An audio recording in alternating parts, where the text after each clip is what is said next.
हमारे बचपन में हमसे पूछा जाता था कि हम बड़े होकर क्या बनना चाहते हैं, और एडल्टहुड में भी इतनी सारी अपॉर्चुनिटीज और फिलॉसफीज के बीच ये डिसाइड करना मुश्किल हो सकता है कि आपको क्या करना चाहिए। कि आपको पैसों का पीछा करना चाहिए और वो काम करना चाहिए जो आपको सबसे ज्यादा पे करता है, या फिर क्या हमें अपनी दिल की सुनकर अपने पैशंस का पीछा करना चाहिए, या क्या हमें पैसों या खुशी का नहीं बल्कि शांति का पीछा करना चाहिए और एक मंक की तरह जिंदगी जीनी चाहिए। इनमें से कौन सा पैथ हमारे लिए सबसे ज्यादा सही रहेगा? आप शायद ऑलरेडी कई जॉब्स या फिर करियर ऑप्शंस के बारे में सोच चुके हो। मे बी आपने एक पॉइंट पर इंजीनियर बनने की सोची हो, मे बी आप एक आर्टिस्ट बनना चाहते थे, आपने एक बार टीचर या फिर कोच बनने के बारे में सोचा था, और शायद अभी आप एक बिजनेस करना चाहते हो।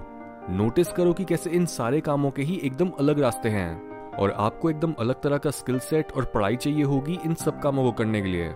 इसका मतलब अगर आपने गलत चॉइसेस ली तो आपकी हर चॉइस आपकी जिंदगी के कई साल वेस्ट कर जाएगी और आपकी ग्रोथ भी इस तरह से डिले हो जाएगी। तो अब इस पॉइंट को समझते हुए आपको एग्जैक्टली अपनी लाइफ में क्या करना चाहिए? सी, आपके पास दो ऑप्शंस हैं। या तो सिंपली वो करो जिसमें आपको सबसे ज्यादा इंटरेस्ट है, या फिर वो करो जिसको करने की आपको सबसे ज्यादा जरूरत है। Let me explain. आप चाहे खुद के बारे में ये जानते हो या नहीं, लेकिन हर कोई एक डिफरेंट स्किल सेट या फिर टैलेंट को मास्टर करने के कैपेबल होता है, और यूजुअली ये चीज हमारी सेकंड नेचर की तरह होती है।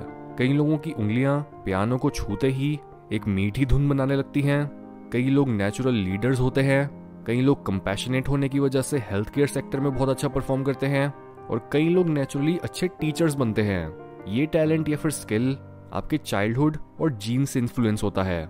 जहां हम कई नई स्किल्स को धीरे धीरे डेवलप भी कर सकते हैं, वहीं कई काम ऐसे होते हैं जो हमारे नेचुरल ट्रेट्स के साथ मेल खाते हैं। अक्सर हम अपनी इनसिक्योरिटीज की वजह से अपना सारा फोकस सिर्फ उन्हीं चीजों को इंप्रूव करने में लगाते हैं जिनमें हम मीडियोकर या इवन बिलो एवरेज होते हैं। ये रास्ता इग्नोरेंट लोगों का होता है, जिनकी अगर एक टांग टूटी है तो उन्हें भागना ही होता है, और अगर उनके पूरे शरीर में दर्द है तो उन्हें और काम करना होता है। इस तरह के लोग अपनी बॉडी और माइंड की विजडम को इग्नोर कर रहे होते हैं, और वो बिल्कुल भी सेल्फ अवेयर नहीं होते। जबकि ग्रेटनेस का रास्ता वो होता है जहां पर हम खुद में मौजूद सबसे अनमोल हिस्सों को ढूंढकर उन्हें तराशना शुरू करते हैं और खुद को इतना काबिल बना लेते हैं कि हमारे टैलेंट्स दुनिया को किसी तरह से बेहतर बना सकें। हमारा ये नेचुरल टैलेंट हमें अक्सर उन चीजों या फिर ख्यालों में मिलता है जिनसे हमारा सबसे गहरा और करीबी रिश्ता होता है। आपकी कहानी का प्लॉट ही आपके लाइफ वर्क को डिस्क्राइब कर सकता है। जितना आप किसी टास्क से खुद को फेमिलियर मानते हो, उतना ही आप उसमें कॉम्पिटेंट यानी सक्षम बन सकते हो। अगर मेरे जीन्स की वजह से मेरे लेग्स स्ट्रांग हैं और मैंने अपना पूरा बचपन स्पोर्ट्स में बिताया है, तो किसी ऐसे इंसान के लिए मुझे रेस में हराना बहुत मुश्किल होगा जिसके लिए रनिंग मेरे जितनी नेचुरल नहीं है।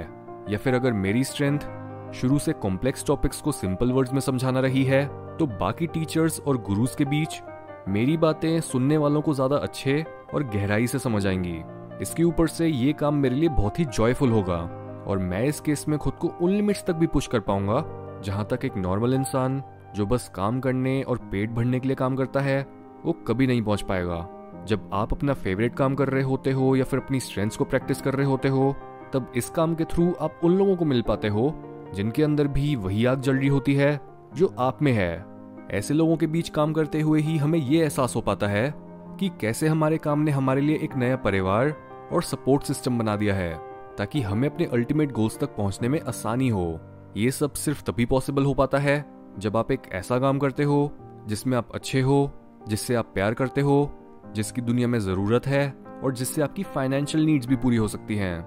नाउ सेकेंडली, अपनी लाइफ में क्या करना है इसका जवाब आपको अपनी जरूरतों और सिचुएशन की नेसेसिटीज में मिल सकता है। American writer Pearl S Buck बोलती थी, to know how to do something well is to enjoy it. बहुत बार हमारी जिंदगी में बैलेंस की कोई जगह नहीं होती, और हमें एक्सट्रीम सिचुएशंस कुछ ऐसी एक्सट्रीम जगह पर लाकर खड़ा कर देती हैं जहां से निकलने के लिए भी हमें एक्सट्रीम एक्शंस की ही जरूरत पड़ती है।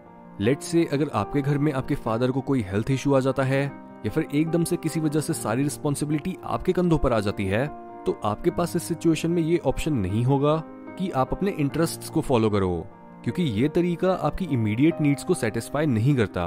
पैशन को फॉलो करना लॉन्ग टर्म में अप्रोप्रिएट हो सकता है, लेकिन इससे भी सुपीरियर और ज्यादा स्पिरिचुअली इफेक्टिव तरीका होता है अपने हर जरूरी काम में ही खुशी ढूंढना। यहाँ पर एम्फेसिस जरूरी कामों पर है, न कि किसी भी रैंडम काम पर। अगर घर में पैसों की जरूरत है और आप वो काम खुशी से कर रहे हो जिससे कोई पैसा नहीं मिलता, तो इस चीज से आपके फैमिली के रिलेशन भी खराब होंगे और आपकी ग्रोथ भी रुक जाएगी। कोई भी क्रीचर मैक्सिमली तब डेवलप कर पाता है जब वो खाना ढूंढने के लिए अननोन जगहों की तरफ निकल जाता है और उस अननोन में मौजूद हर कठिनाई का सामना करके दुनिया की नॉलेज हासिल करता है और खुद को स्ट्रांग बनाता जाता है। इसलिए चाहे आप काम से प्यार करो या फिर प्यार से काम करो, ये चीज आपकी पर्सनल सिचुएशन पर बेस्ड होनी चाहिए। अगर आपको लगता है कि आपकी जिंदगी में कोई प्रॉब्लम है, तो आप उसे ही अपना गोल बना सकते हो, या फिर सिंपली वो काम कर सकते हो जिसमें आप बेस्ट हो और उसमें कोई आपको नहीं हरा सकता। सिर्फ यही वो दो तरीके होते हैं जो आपको फुलफिलमेंट और सक्सेस दे सकते हैं।